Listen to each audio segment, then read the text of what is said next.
orang itu cara berpikir nuruti nafsu, itu yang bahaya. Makanya Quran ngeritik ara'aita man ittakhadha ilahahu hawa. Orang yang cara berpikir itu nuruti hawa nafsu.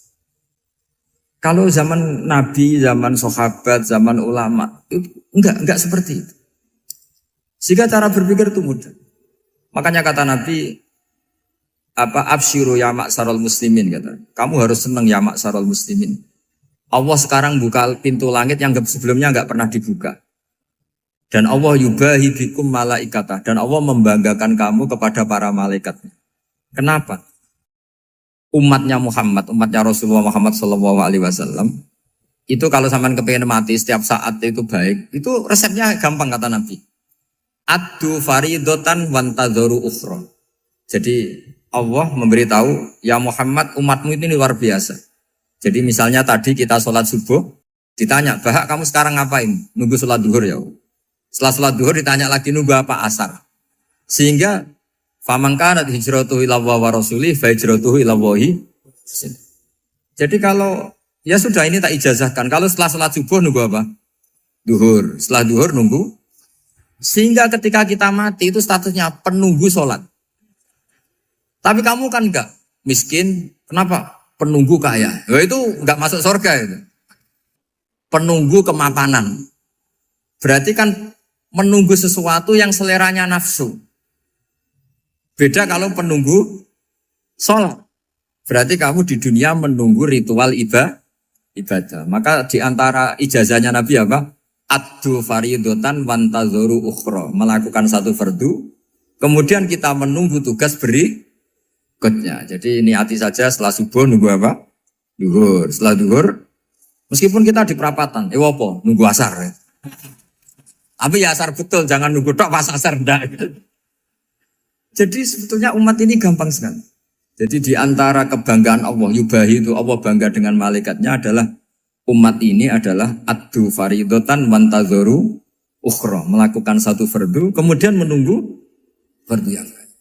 Dari mengkhidmati kampus, ingin mengkhidmati masyarakat. Dari satu masyarakat lokal Semarang menjadi sampai sekarang, sampai Banjarmasin, Unisula mau bikin kampus di sana, terus gitu. Dari satu tugas ke tugas yang lain.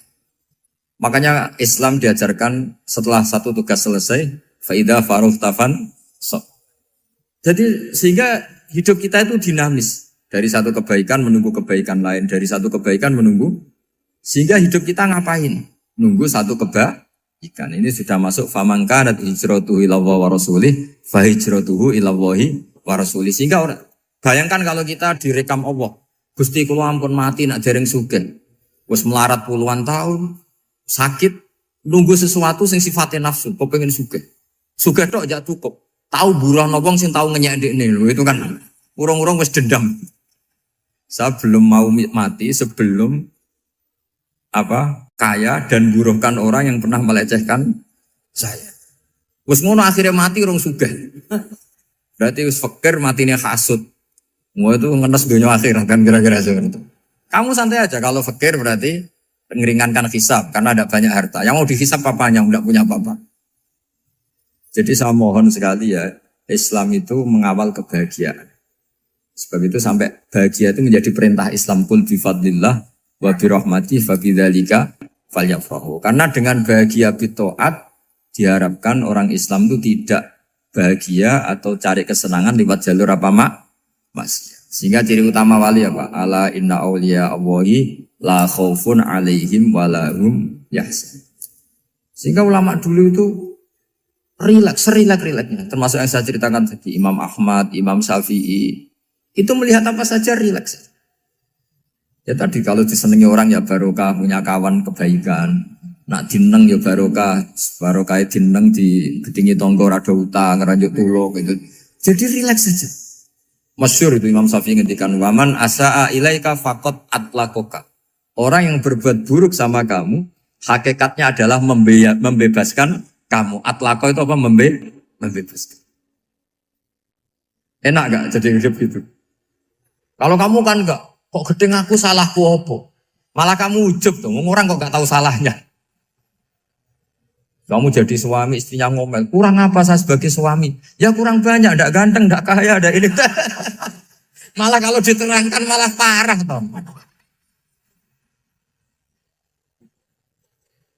Ya sudah rileks saja. Kalau dia ngomel ya tadi, alhamdulillah dapat pahala tanpa apa?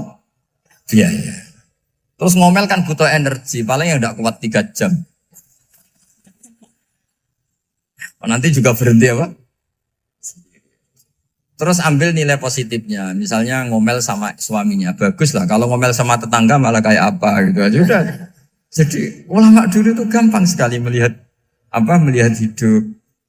Rasulullah ya gitu, melihat hidup tuh gampang saja. Ketika tanya, ya Aisyah apa ada sarapan? Tidak ada ya Rasulullah, ya sudah saya tak puasa. Jadi enteng saja. Kadang-kadang beliau ingin puasa, ya puasa sunat, ada sarapan nggak jadi puasa. Rileks. Nabi itu rileks. Kalau ngajari kebaikan juga rileks. Nah sekarang itu banyak orang yang karena mungkin kurang baca, Islam itu kayak menjadi aturan yang bengis, yang repot, yang mengekang. Itu tidak seperti itu. Yuridu wa bikumul yusra, wala yuridu bikumul usra. Allah menghendaki agama ini mudah. Sehingga ada sahabat di Imami Mu'ad itu baca Baqarah. Sahabat ini pekerja petani, mufarokoh ditinggal. Ketika Mu'ad lapor, ya Rasulullah ini ada orang munafik, tengah-tengah sholat mufarokoh saya ditinggal. Yang disalahin itu tidak yang tinggal tapi Mu'ad. Afattanun anta ya Mu'ad, kami itu tukang fitnah. Masa ngimami petani pakai surat Baqarah? Jadi yang disalahkan ini imamnya. Kalau kamu jadi imam, sholatnya ya yang cepat. Makanya terus banyak orang kecepatan karena tadi. Jadi Nabi itu enteng sekali. Jadi apa ya, Nabi itu beda dengan yang kita bayangkan beda. Nabi pernah ngaji di masjid, kemudian ada tetangga lewat pakai cangkul ke kebun. Semua sahabat gerutu. Ini orang tidak benar, ada Nabi ngaji ditinggal saja ke kebun, tidak ikut ngaji. Jawabannya Nabi tidak, itu bagus itu ikut sunnah saya. Kenapa ya Rasulullah? Dia kerjanya nyari halal. Dan untuk menghidupi keluarganya itu juga ajaran saya. Sehingga yang ngaji ya ajarannya Nabi, yang nggak ngaji karena kerja mencukupi keluarga juga ajarannya Nabi. Segampang ini. Oh, kalau kayaknya kamu kan, wes gak roh akhlak kan gitu. Nabi rileks saja Nabi. Sampai bisa lihat itu di bab Fadhailul Kasbi. Makanya ini penting sekali supaya orang itu berpikir Islam atau mendakwakan Islam itu berdasar sanad. Ya, yang mutasil yang pernah dilakukan Rasulullah SAW. Sesuatu yang dilarang Allah itu pasti mador. Maka untuk melarang seseorang bergantung sama narkoba misalnya atau hal-hal yang bahaya pada fisik, itu satu tentu bagi ahlullah, tentu karena takut Allah. Tapi banyak masyarakat yang memang benar-benar bisa meninggalkan narkoba karena efek buruknya ganja. Bahwa itu mengakibatkan sakau, mengakibatkan tidak sadarkan diri, mengakibatkan kebangkrutan ekonomi macam-macam. Sehingga mereka benar-benar benci sama yang namanya narkoba. Jadi di antara manhajul Quran itu kalau mentakbih, memburuk-burukkan maksiat itu mesti dikritik innahu kana fahisyah. Innahu kana fahisyata wa makta wa sa'a sabila. Innahu kana fahisyata wa sa'a sabila. Diulang beberapa kali. Sehingga dibutuhkan kecakapan untuk menganggap satu hal yang buruk itu fahsyah, sesuatu yang enggak rasional, sesuatu yang tidak positif, sesuatu yang pasti berdampak negatif. Sehingga kalau misalnya tadi dibacakan oleh Qori, kuntum khaira ummatin ukhrijat linnasi ta'muruna bil ma'ruf wa tanhauna 'anil munkar. Untuk berhenti dari kemungkaran itu satu takbihun litil kal mungkar atau litil kal mungkarat, bahwa mungkarat itu kita cap, kita stigmasi bahwa itu buruk sekali. Seperti Nabi mengajarkan pemuda tadi, masa kamu suka ibu kamu digitukin lelaki lain, putri kamu, bule kamu, bude kamu, sehingga orang ini pikirannya termindset betapa buruknya zina. Sama seperti kita sukses memindset betapa buruknya narkoba, betapa buruknya bahan-bahan terlarang. Begitu juga seterusnya, terus pengkhianat dan sebagainya. Tapi problem manusia adalah dia itu akan mencari kebahagiaan atau kesenangan sesaat. Maka caranya gimana? Keinginan senang lewat maksiat ini dilawan dengan nyaman dengan taat.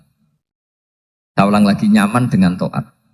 Sehingga ulama dulu punya kalimatul munajat, artinya kalimat hubungan pribadi sama Allah yang menjadikan orang itu nyaman. Dan ini yang diajarkan kitab-kitab tasawuf. Kitab tasawuf itu sukses mengajarkan melihat alam raya ini semuanya nyaman, termasuk yang mengecewakan. Itu dianggap nyaman. Saya berkali-kali mengajarkan ilmu ini karena ini musalsal ila Rasulillah SAW. Itu pernah suatu saat Imam Ahmad itu dipanggil sama tetangganya, anak muda. Tentu Imam Ahmad ini orang yang sangat soleh, sangat waroi, sangat tunduk sama perintahnya Allah dan Rasul. Pemuda tadi manggil, ya Ahmad, datang ke rumah saya. Imam Ahmad datang. Setelah sampai ke pemuda tadi, sudah pulang lagi, saya tidak butuh kamu. Pulang lagi. Setelah sampai rumah dipanggil lagi, ya Ahmad, datang lagi. Datang lagi. Oh, saya tidak jadi butuh, pulang lagi. Sampai 3 kali. Dan itu perangai ekspresi Imam Ahmad itu atau ulama lain yang sesoleh beliau itu nyaman, indah. Beliau tetap senyum-senyum nyaman. Beliau tidak tersinggung, tidak terprovokasi, pokoknya tidak tersinggung, kelihatan nyaman. Lama-lama pemuda ini terus tanya, ya Ahmad, kamu saya perlakukan seperti ini kok tidak tersinggung? Kamu senyum-senyum saja, happy-happy saja. Jawabnya Imam Ahmad itu unik. Wahai pemuda, saya kamu panggil itu senang sekali. Karena kata Nabi, kalau kamu iman dengan Allah dan Rasul, maka hormatilah tetangga. Jadi saya senang. Karena nuruti perintah Allah untuk menghormati tetangga. Jadi tidak ada urusannya dengan kamu. Kagetnya kayak apa? Jadi dipanggil tetangga ya senang karena melakukan perintahnya Allah dan Rasul, yaitu ikramul jar, fal yukrim jarum. Disuruh pulang, kamu ingin saya pulang, ya saya pulang. Disuruh datang, ya saya datang. Jadi saya tidak tersinggung, saya tidak ada urusan dengan kamu. Urusan saya dengan Allah Subhanahu wa Ta'ala. Itu kalau bapak-bapak istrinya ngomel terus sabar itu ya bagus. Saya tidak punya urusan. Kalau kamu terprovokasi oleh istri, berarti kamu didikte oleh makhluk. Masa seorang rektor didikte makhluk? Kan tidak keren. Apalagi seorang habib didikte makhluk, kan tidak keren. Yang bisa mendikte kita hanya Allah Subhanahu wa Ta'ala. Dan Allah mendikte kita, mengajarkan dia wa ashiruhunna bil ma'ruf fa in karihtuhunna fa asa an takrahu shay'an wa yaj'alallahu fi khairan katsira. Jadi cara melihat istri kita bawel gitu atau cerewet, alhamdulillah ini ada pahala tanpa modal, cukup sabar. Kalau istri kamu sedang mesra malah mintanya ke mall, malah biayanya tinggi. Murah mana dapat pahala dimarahin sama saat mesra minta ke mall? Milih yang pertama kan? Nah ya itu tidak usah modal. Ya gitu aja. Jadi kalau istri sedang marah bawel, anggap saja ini rizki. Dapat pahala tanpa apa? Biaya. Nah, kalau pas rukun malah nantang ke mall, biayanya malah tinggi.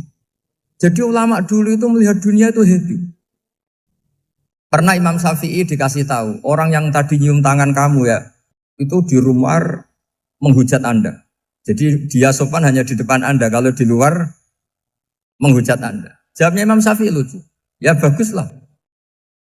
Yang cerita ini kaget. Kenapa bagus ya Aba Abdillah? Kalau manggil Imam Syafi'i ya Aba Abdillah.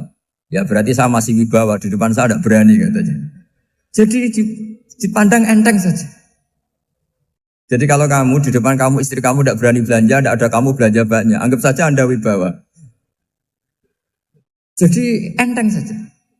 Pernah Imam Syafi'i dikasih tahu, separuh dari kampung Anda itu gak suka kamu. Ya bagus lah. Kenapa? Oh nak rukun malah bakal utang katanya gitu. Kira-kira yang utang itu yang rukun apa yang neng-nengan? Yang rukun. Jadi enteng saja.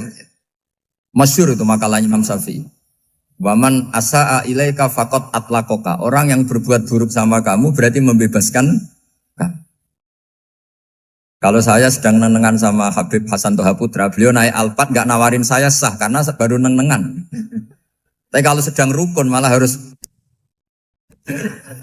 repot mana? Rukun sama ndak rukun? Repot rukun sebetulnya. Jadi Imam Syafi'i itu happy saja.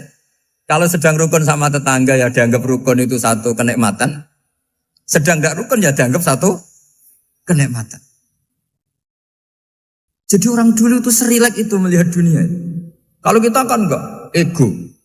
Wah saya ini suami kok dimarahin istri. Wah ini egonya bangkit. Padahal egonya bangkit itu ada kebodohan di situ. Yaitu seorang rektor didikte seorang istri, seorang makhluk. Apalagi kalau Anda daftar wali itu tidak akan jadi wali. Ini wali kok tunduk sama makhluk. Karena didikte apa? Makhluk. Maka Imam Ahmad ketika tetangganya bully gitu ya santai saja, beliau happy. Ketika pemuda tadi eskal janggal, kenapa kamu gak tersinggung ya Ahmad? Memangnya saya harus tersinggung gimana? Kan tak panggil tidak jadi, tak panggil tidak jadi. Hei pemuda, saya ini tidak punya urusan dengan kamu. Saya nuruti kamu karena perintahnya. Saya senang melakukan perintah Allah, harus berbaik sama kamu. Sampai 3 kali. Ajarkan Muhammad atau katakan Muhammad pada umatmu. Sebaiknya atau seharusnya mereka hanya gembira dengan melihat fadlnya Allah dan rahmatnya Allah. Ini harus kita pahami mulai dari konstruksi yang paling pokok, yaitu akidah. 2 ahwal. Ahwal itu 1 perilaku sosial. 3 mutammimat, sesuatu yang tidak pokok, tapi kita butuhkan dalam mengawal hidup ini. Saya beri contoh, itu sampai maksiat, itu karena cari kesenangan. Misalnya baru penat itu, ingin seneng, ada orang yang macam-macam lah, ingin melihat maksiat, apa itu pornografi, apa nyabu, apa macam-macam. Itu sebetulnya agama punya konsep yang luar biasa, yaitu seharusnya seseorang itu gembira. Gembira dengan ketaatan. Lalu pertanyaannya caranya gembira gimana? Gembira itu mudah. Jadi misalnya kamu sujud sama Allah Subhanahu wa taala. Terus cara berpikir begini. Ini sekaligus ijazah. Cara berpikir begini. Ya Allah, ini kata Sayyidina Ali, kafani izzan an aku nalaka abdan wa kafani fakhron an takuna li robban.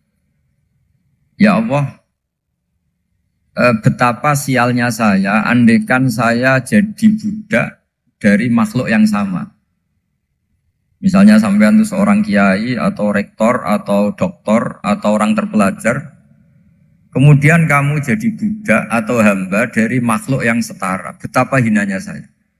Maka kata Sayyidina Ali, ya Allah saya ini cukup bahagia, cukup bangga, karena jadi budak, jadi hamba, dari zat yang super atau yang maha super. Jadi kok Allah Subhanahu wa ta'ala.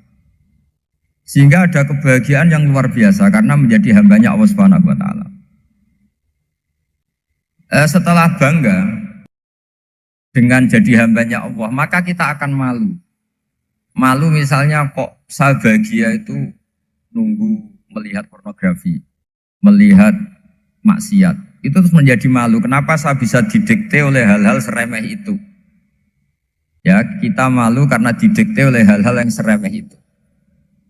Karena kita didikte oleh nafsu. Jadi izzatun nafsi, satu harga diri seseorang itu harus dihidupkan untuk hanya tunduk kepada Allah Subhanahu wa ta'ala. Sehingga Nabi itu melatih satu logika tarkul ma'asi. Nabi itu dulu ketika ada seorang pemuda yang ya karena mungkin pemuda ya, dia itu mau masuk Islam, tapi uniknya kata pemuda tadi, saya masuk Islam tapi asal dibolehkan bebas zina. Jadi ini agak sableng gitu. Jadi mau masuk Islam syaratnya dibolehkan apa? Zina atau free sex gitu. Karena orangnya agak hiper. Itu Nabi tidak langsung mengancam dengan neraka enggak. Ketika mau pamit gitu semua sahabat melarang. Mah itu jangan, kamu jangan suan Nabi, itu permintaan yang nggak masuk akal. Setelah lama ditahan, terjadi kegaduhan di masjid, Nabi dengar, itu ada apa itu? Itu ada pemuda yang mau masuk Islam tapi yasta'dzinuhu fi zina. Tapi mereka minta izin Nabi untuk tetap boleh zina. Kata Nabi, pemuda itu suruh masuk, suruh menghadap saya. Ketika menghadap Nabi, saya ulang lagi ketika menghadap Nabi, Nabi mengajarinya itu luar biasa.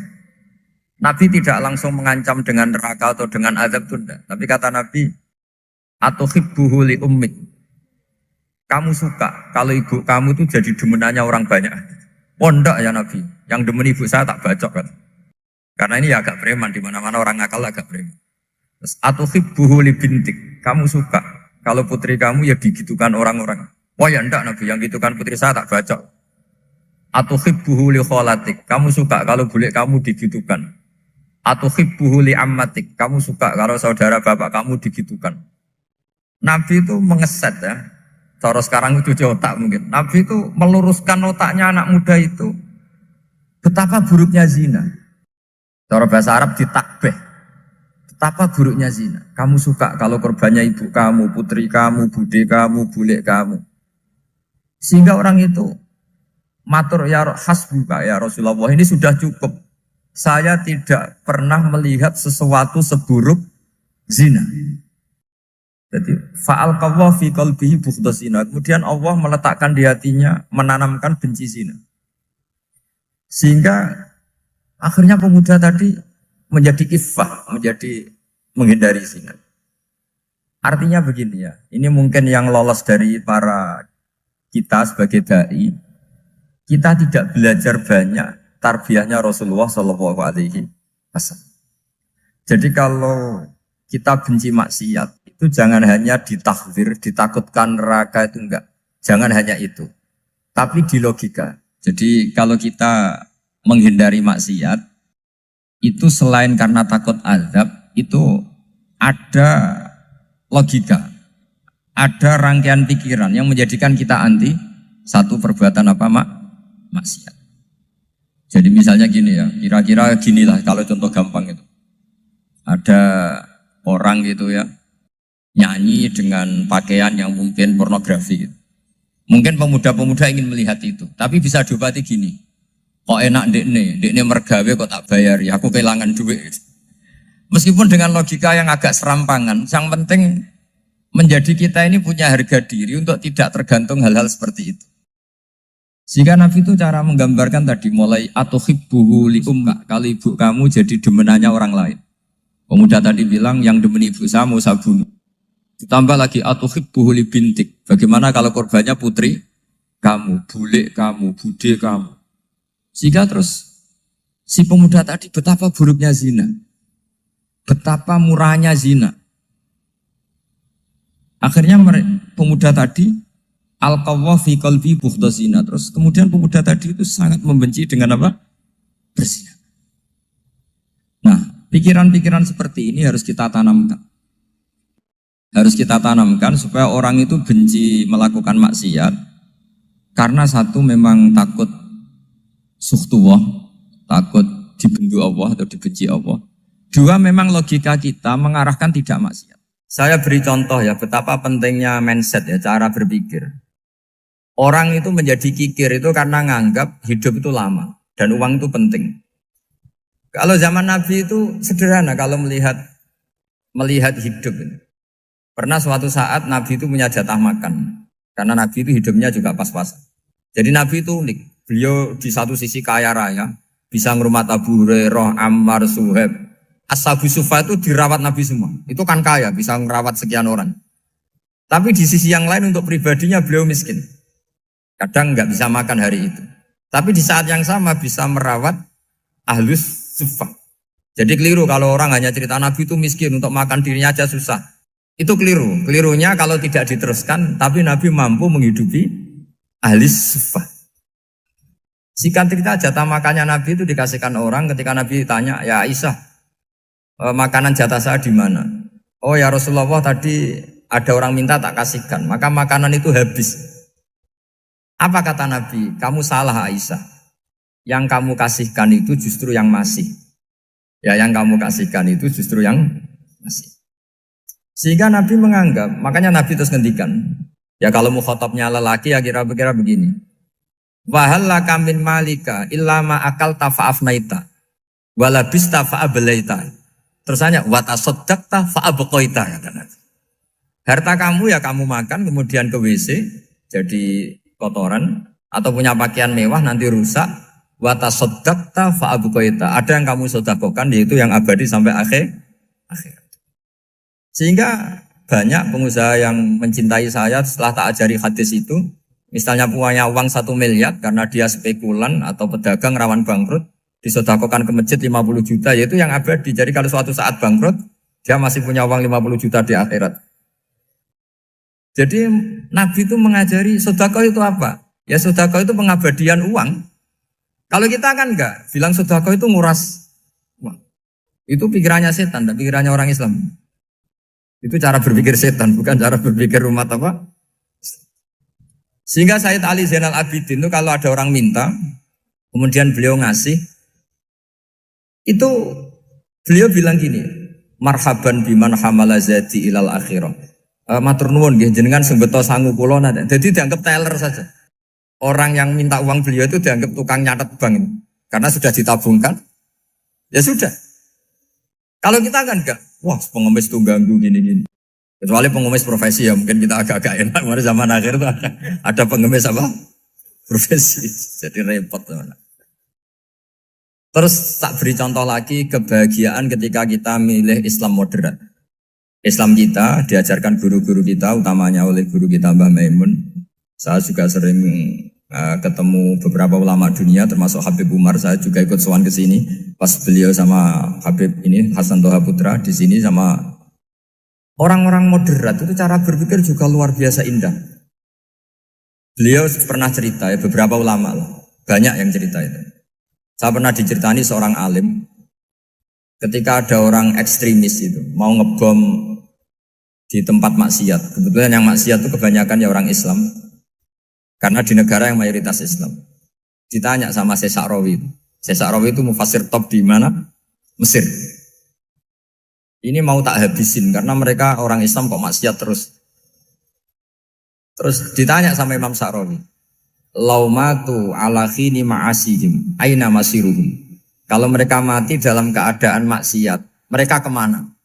Ya ilanar, mereka pasti masuk neraka. Terus ditanya sama Imam Sa'rawi. Wahal masiruhum ilanar muradun nabi amla. Punya umat maksiat kemudian mati masuk neraka, itu yang diinginkan Nabi apa enggak? Ya tidak aja. Ya sudah, enggak usah dibom, ditunggu tobatnya kata.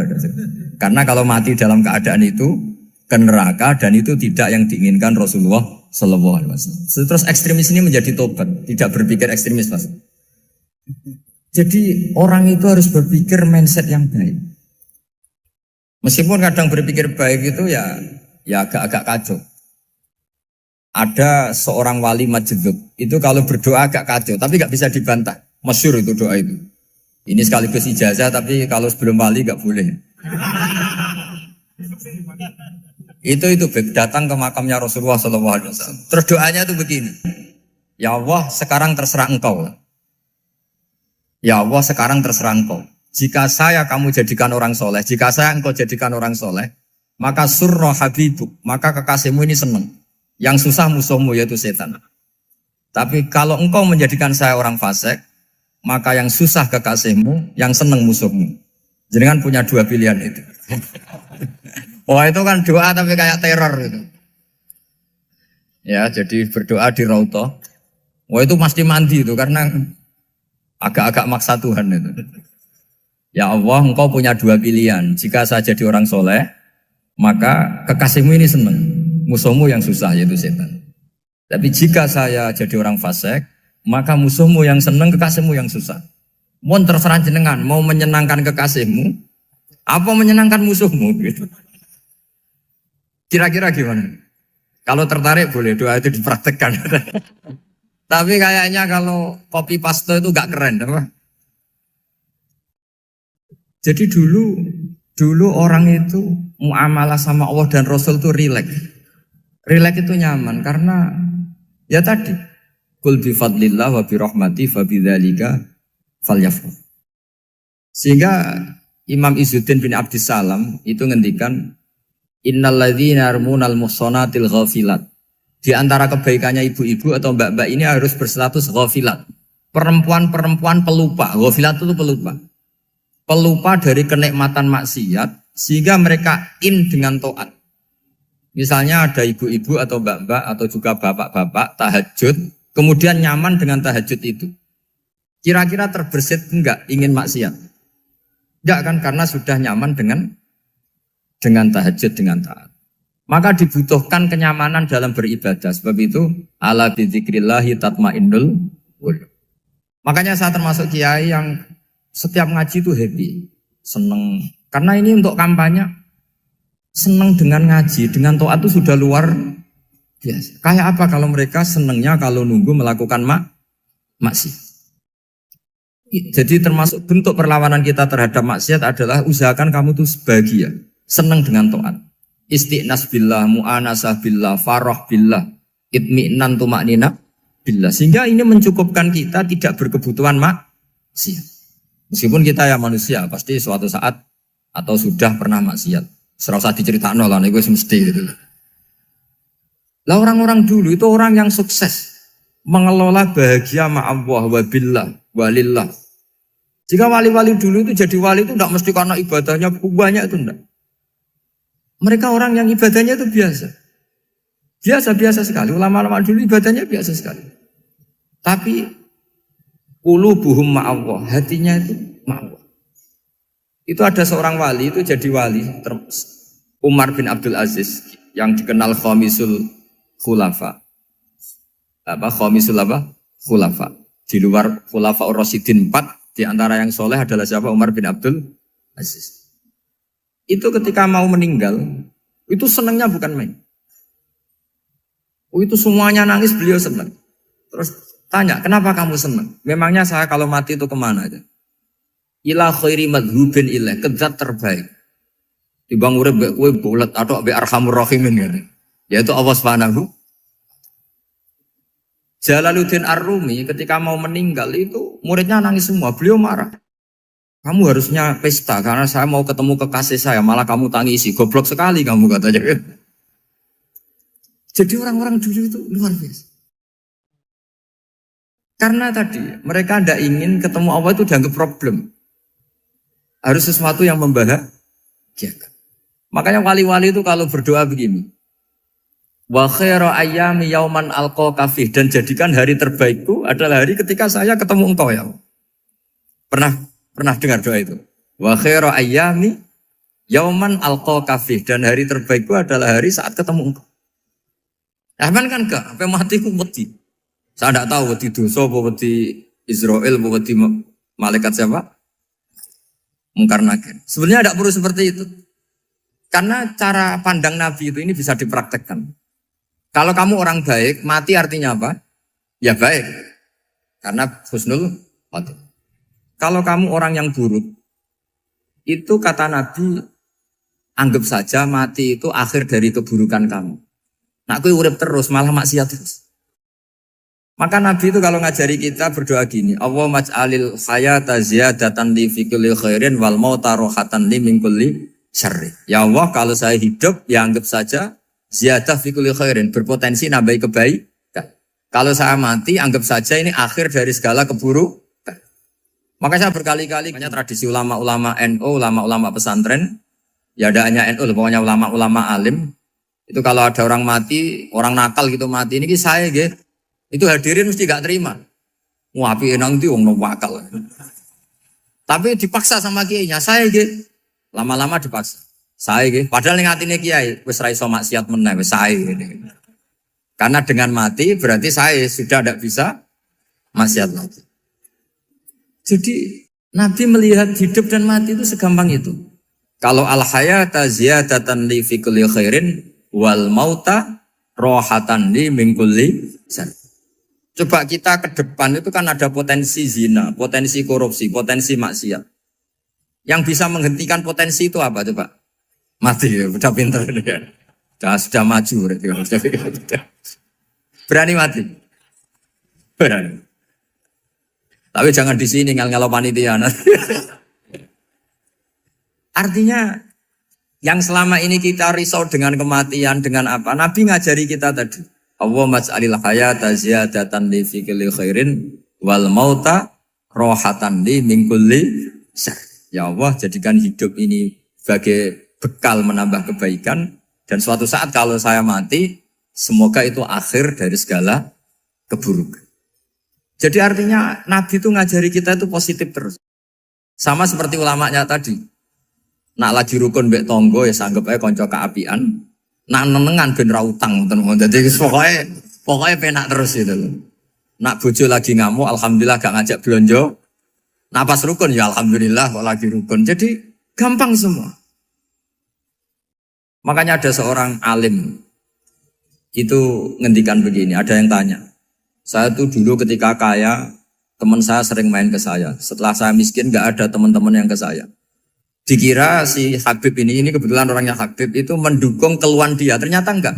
Si orang alim itu bilang gini, malah bagus toh gitu. Kowe wis melarat buruhe wong. Ya sudah kamu miskin buruhnya orang lain. Misalnya tukang manol di pasar atau tukang becak. Kemudian teman-teman kamu datang, malah kamu malu tuh jadi tontonan. Bagus kalau mereka lupa, pas kamu miskin tidak ada yang lihat katanya. Jadi apa ya, dianggap enteng saja gitu. Akhirnya orang ini nggak jadi ngeluh. Selama ini kan kita ngeluh ya, ketika miskin teman-teman nggak datang. Coba kalau mereka datang pas kamu buruh bikin botol di orang lain, mantan bos buruh, malu gak? Milih datang kepada? Nggak lah, sudah bener itu. Jadi ulama dulu itu makanya sering baca biar tahu solusi hidup. Jadi ulama dulu itu gampang sekali melihat kehidupan itu. Gampang sekali, indah, gampang. Kebahagiaan ini pula yang harus kita latih dalam melakukan ketaatan. Tapi memang obsesi saya terbesar atau cita-cita saya terbesar memang setiap ngaji saya ingin orang mukmin semuanya itu bahagia. Dengan bahagia itu mereka tidak neko-neko ingin mencari kebahagiaan lewat jalur apa maksiat.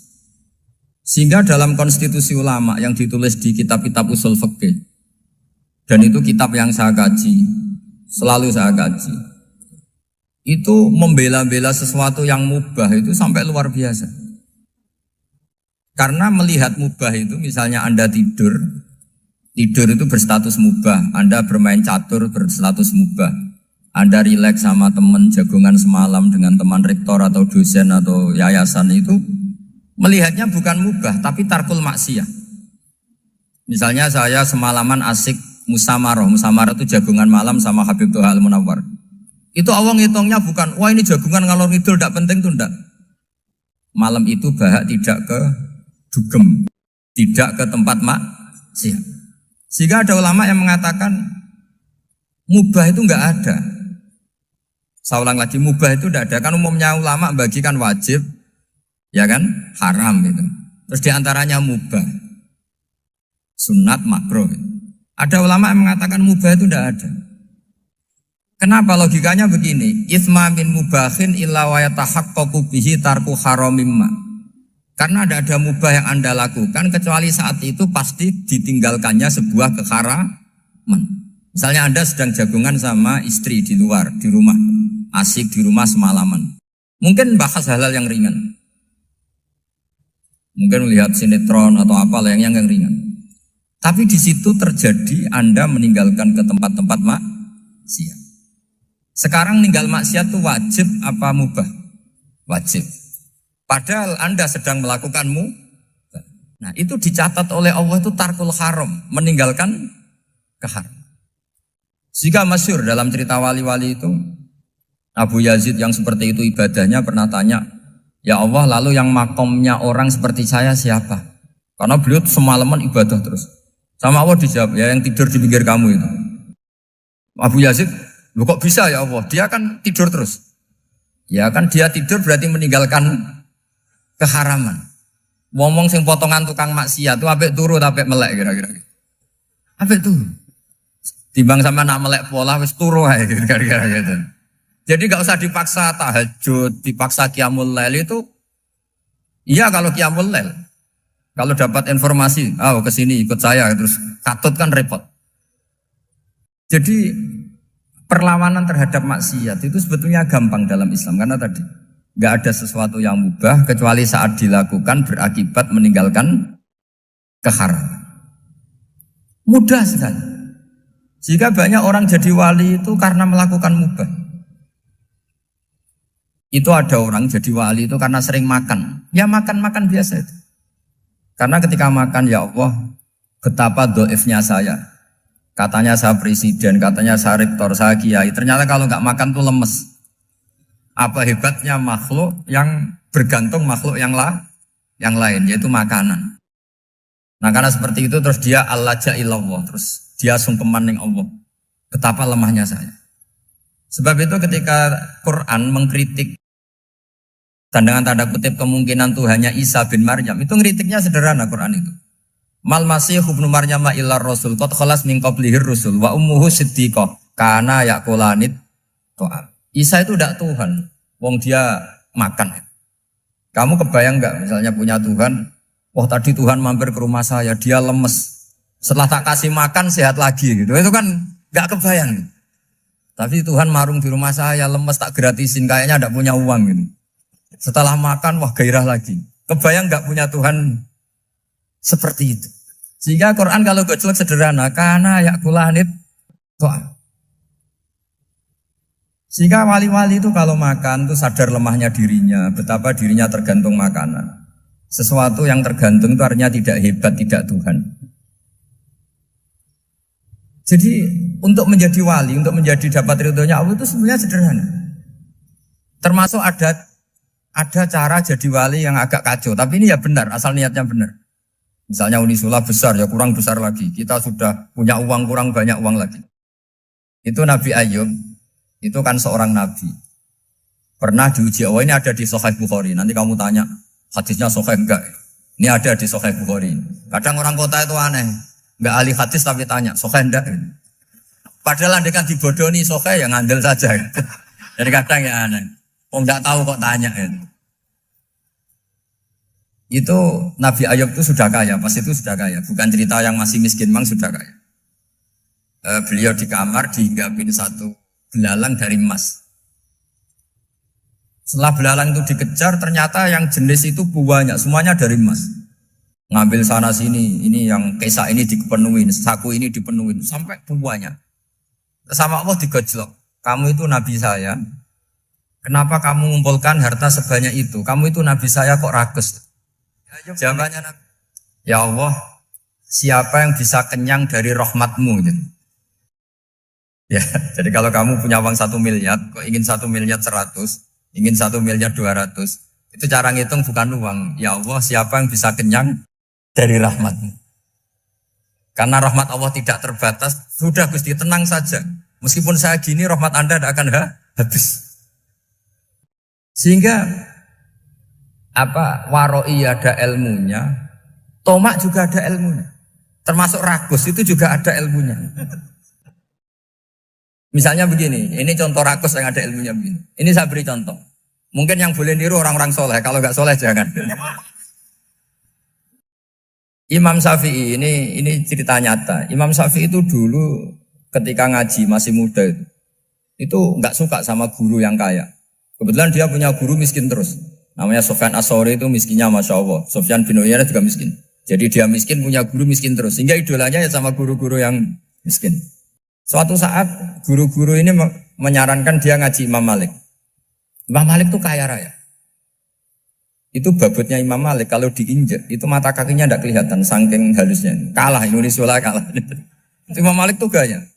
Kalau ngaji di kursi tinggi, terus pakai bukhur itu, pakai dupa Arab yang mahal. Pokoknya mewah kali Imam Malik. Terus dia mulai ini kiai kok kaya. Kemudian setelah beliau alim, tanya, saya harus ngaji siapa setelah ilmu jenengan habis kira-kira gitu. Kata Imam Malik, sudah kamu tidak usah perlu ngaji saya, kamu sudah alim alama. Terus Imam Malik datang ke Baki. Zaman itu Baki itu semacam kayak rentalan ya, semacam Grab lah kalau dulu. Mana kafilah yang mau ke Irak? Ya sudah terus, oh kita mau ke Irak. Ini antar ke Muhammad bin Hasan As-Syaibani. Itu dibiayai sama Imam Malik. Grabnya ya dibayarin, itu kafilahnya itu ya dibayarin. Imam Syafi'i disangoni surrotan min dhahabin.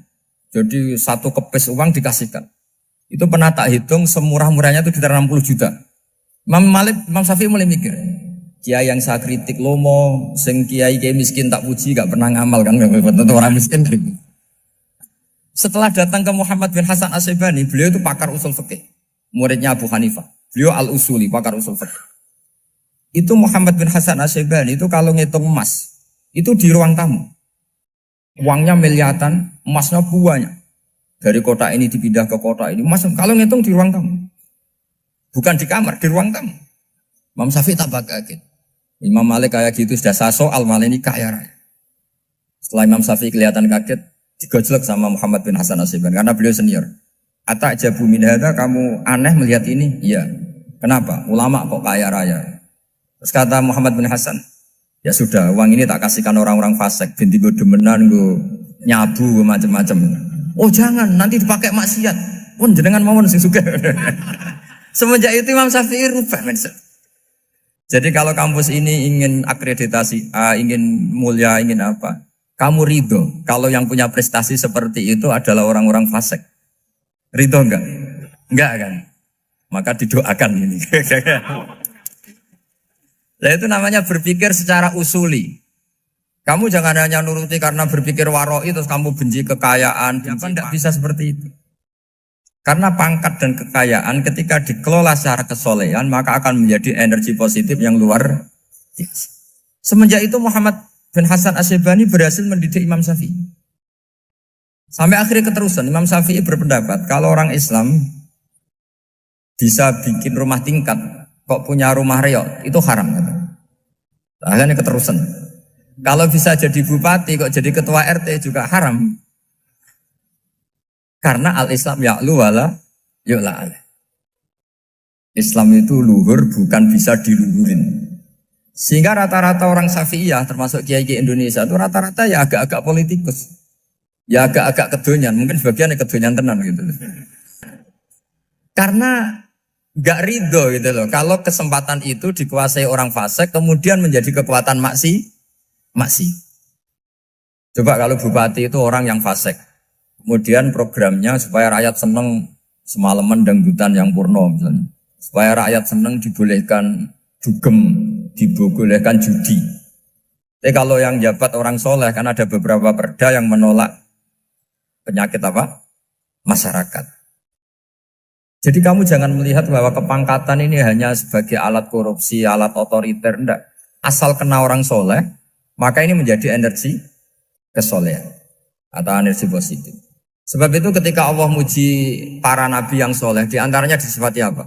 Faqad ataina ala Ibrahim al-kitab wal hikmata, terus ayat wa atainahum mulkan azim. Dan Nabi Ibrahim dan keluarganya tak kasih kerajaan yang besar.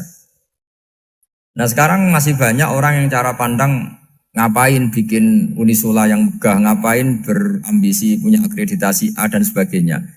Menyoal seperti itu salah secara usul fikih. Karena secara usul fikih kesempatan yang baik tentu harus diperjuangkan oleh orang-orang yang soleh. Karena ini supaya jadi otoritas yang positif. Itu dulu ada latihannya. Jadi orang dulu itu gampang sekali ketika milih miskin ditanya, kenapa miskin? Saya ingin hisab saya ringan. Tapi ketika mereka kaya yang soleh, supaya harta ini tidak dipakai orang yang nanti dipakai maksiat.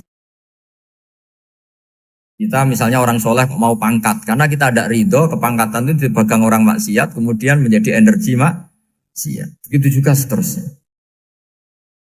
Maka ulama dulu itu rileks.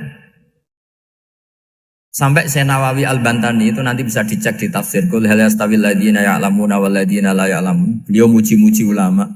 Kemudian ada seorang yang agak hasut mungkin. Tanya begini. Hebatnya ulama itu begini-begini. Terus ditanya, tapi kenapa kita sering melihat ulama ngantri proposal di rumahnya bupati kan? Sementara bupati nggak pernah datang ke ulama ngaji ihya.